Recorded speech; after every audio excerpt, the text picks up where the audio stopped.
Skirmishes on the beat.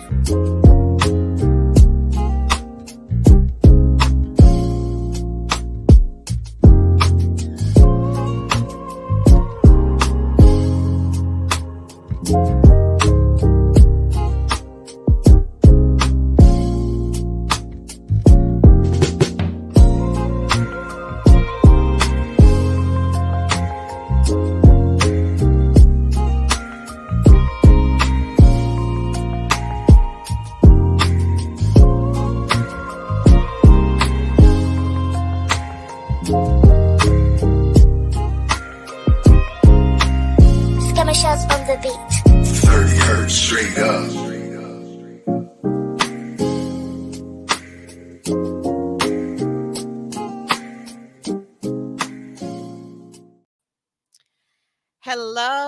Hello on this wonderful Wednesday. I am Savannah Burks. I have a 501c3 nonprofit organization called Lupus Has No Face. You can view that website at www.lupushasnoface.com. I am here to share with you guys my diagnosis. So, I am a warrior myself, and I was diagnosed at a young age, I believe 12 or 13 years old. Just one day, out of nowhere, I was feeling sick, lethargic, fatigued. I was just sleeping, unaware. I had muscle pains. I had joint pains. I was in and I was out. That lasted for a couple days, as I can remember. And I was took to my primary care provider to see what was wrong with me. And before I actually got diagnosed with lupus, I was told that I had mono, and all these other different autoimmune disease. Because if you do not know, or as you know, lupus is very common to other autoimmune disease like cancer, for instance. So I was back and forth to my primary care doctor and the emergency room, and no one actually really knew what was wrong with me at the time. Correct me if I'm wrong. I believe it was around 1998 or 99, somewhere around that time. So lupus was not even heard of. So I wouldn't eat. No one actually knew what was wrong with me. No one could help me at home. I was just in this terrible state of mind, just terrible state of pain. And I was just there. Like, I was just literally just there. One day I remember going back to my primary care provider, and that's all I remember. I was in a coma for 3 months before I came to. And that's when my doctor told me that I have lupus. I was very young at the time. I heard what he said, but I didn't understand. I didn't ask questions. I just knew that I was sick. Um, at that point, I had to stay in the hospital for a couple more months because it ate at my immune system so bad. Like, it affected my immune system. All my good cells were just bad. My body was eating at itself. And because it was so long before I got any help, um, that's what made me go into a coma. My body just it just lost control of itself. And so when I came to and found out that I had lupus, I had to learn how to read all over again. I had to learn how to walk all over again. So I was just this brand new baby that had to get taught all over again. It was very frustrating and very lonely and very sad, even though I had a great deal of support. But my mind couldn't wrap around that I was sick, not understanding and being young. I'm like, how did I catch this? Who gave this to me? Like, you know, how? Why me? So, as I was going through all these treatments, these doctors in and out my room. So basically, that was my home. That was my home for a very long time, away from home. And It was just all surreal, very emotional. I had a lot of, resentment. Um, because I just couldn't understand, like, why me? Before that, I was very active. I played soccer, I played kickball, I was on a cheerleading team. I was very active, and they don't know how you get it. They assume that you can get it from the environmental, or something that you ate too much of, or stress can too much stress. But there's no cure for it. And so at this time, learning how to be mobile again. I was later released to go home, and I still had to go get checkups like 3 to 4 times out the month. So being young and having to go to these doctor's appointments all the time, it was very draining, very depressing. I was very popular at the time too. So all of my friends kind of wonder what happened to me. And like you guys know, or I don't know if you have watched any videos about lupus, but like Nick Cannon and some other well-known stars, Trick Daddy, they tell you, like, they talk to of not understanding things. So I lied about where I was and what I was doing and why I wasn't available, because I didn't understand it, because I didn't accept it. So I wasn't educated myself on it. So I didn't know how to explain that to my friends. Um, I was on a great deal of medication, prednisone, which bulked me up, gave me a moon face. It's a steroid. It helped me a great deal, but it also was very, very, very bad to my body. It was started to deteriorate some of my bones. I was on plaquenil and naproxen, and I was vitamin D, ballista, um, all these narcotics. I had a great deal of medications that I was on at a very young age. I had to change my diet, so not too much sugar, not too much salt. I couldn't be in the sunlight too long unless I was protected. I couldn't be stressed out because it would trigger my lupus for flare-ups.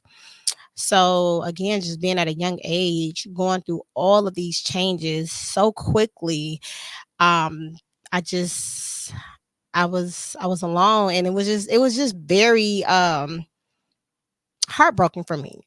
Um, Once I start learning about lupus, once I accepted that I had it, I started to educate myself. Because even though the medicines was supposed to help me, that did help me, it made me very, very sick in the beginning. So I was very nauseous, and I felt like I always had to throw up, and I was light sensitive, and I just kind of didn't want to take it, but I had to take it if I wanted to be alive. So I took it, and my support system helped me with it. It was a routine. Certain times of the day, I had to take medicine all throughout the day. My food was not tasteful like it used to be. Again, I didn't have a quality of life, but I had a great deal of support. And even though I had support, I still was alone, because now I can't do anything that I wanted to do, anything that I was used to doing. And now it's just me and family in the house, doctor's appointments. That's it. So people that are being newly diagnosed at a very young age, I would say it's very important to ask questions, to research, to get educated. Have an advocate for yourself, or your parents to be an advocate for you. Because if you're not an advocate for yourself, or have anyone to be an advocate for you, things just kind of seem long and drawn out and played out. You got to go to the rheumatologist, the neurologist, all these specialties that you have to go to in order to be healthy. And so I learned that later on in life.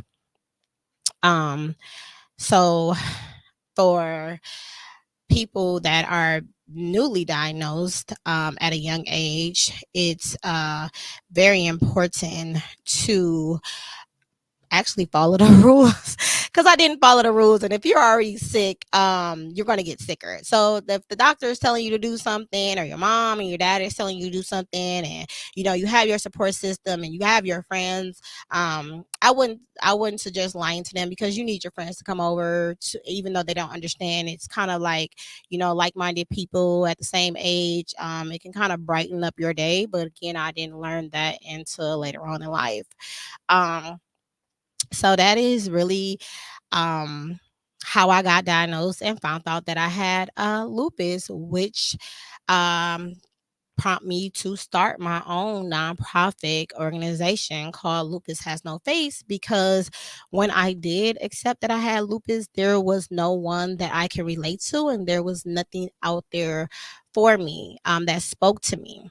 So I created my nonprofit organization around the things that I was missing, along with education.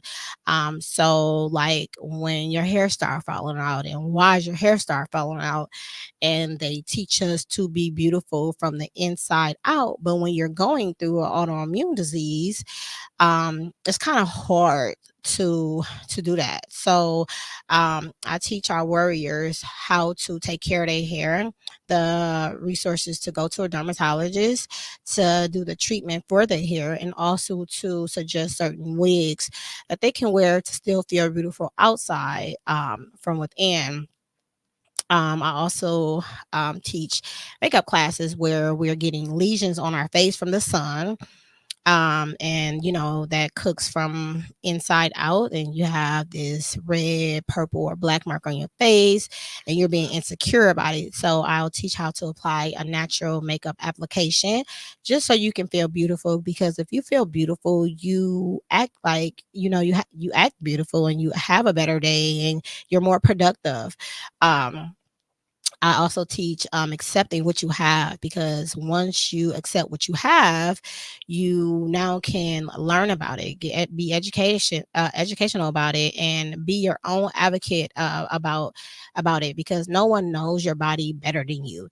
No one knows your body better than you, and it's very important to, when you go to these doctor's appointments, to just write down what you're feeling and what you have been feeling and what you're going through and your mental state, because it plays on your mental. It actually does. So it's good to have a journal to write down all your symptoms and the things that you've been feeling when you're going to your primary care or your rheumatologist. And it's very important as well to have a rheumatologist, because your primary care provider only can do so much. Rheumatologist is a specialist that most or all lupus warriors or patients have, and you can convey that to your rheumatologist and letting them know how you feel in your mental state, like that, so you can get the help at that time. Because sometimes, having lupus, SLE, lupus systemic, it affects all your major organs, so your brain, your heart, your kidneys. And sometimes when we're going through things and we're trying to communicate that, your brain fog may kick in, and you wouldn't remember that if you didn't have it written down. So that's a very good thing to do, is to journal. Um, you will have to change your diet, because too much sugar, too much salt, too much of anything really can trigger your lupus for you to have a flare up. So that's, again, knowing your body, knowing the triggers, and that comes with paying attention to your body. The sunlight. The sunlight can be good for us, and it can be bad for us. And that's when, you're out in the sun too long, and you're feeling fatigued, and you're feeling, drained. And that's where the vitamin D kick in, and your sun hat that you should wear, and applying your sunscreen, and basically taking care of your body. Drinking a lot of water is very, very, very important for our warriors, us as well. Me, I'm a warrior too. So again, I just came through today to just those that are newly diagnosed, or younger children that is newly diagnosed, what my experience was being diagnosed. There will be more to come on my journey living well with lupus, because as of today, I am living well with lupus, and my lupus is in remission. Yay. So We're going to be featuring other people too on tips on lowering or knowing your triggers and, healthy habits on what's good for our body and what we should stay away from, even though it is hard. But if we want to have a long life living well with lupus, we have to do what we don't want to do sometimes. So, again, please subscribe, share this page. Stay tuned for next to come. And it was a pleasure talking to you guys today. See you soon.